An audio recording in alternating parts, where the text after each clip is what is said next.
mawawinao walapo tamva nyimbo ya Yesu, tidzasiya mavuto wonse ndikudzaimba nyimbo ya mwamba.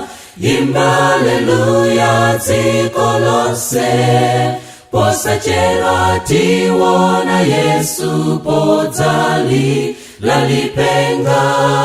Imba haleluya dziko lonse, tidzaonana ndiwo kondedwa kwa Mulungu kumwamba.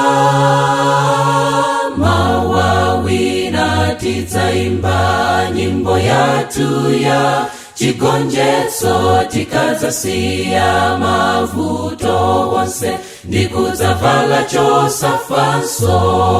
Imba haleluya dziko lonse, posachedwa tiwona Yesu podzali lalipenga.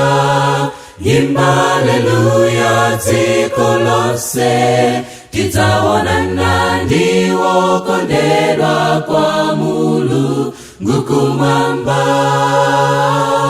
Limba mtima mbalewe, posachedwa Yesu abwela. Iye ndiye bwenzi labwino, iye akonda nthawi zonse.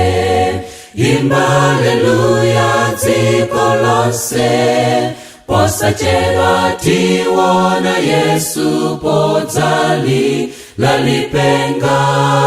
Imba haleluya dziko lonse, tidzaonana ndiwo kondedwa kwa Mulungu kumwamba.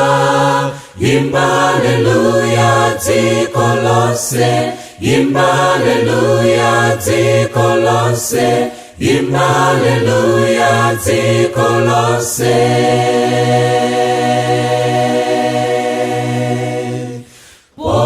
Posachedwa tiwona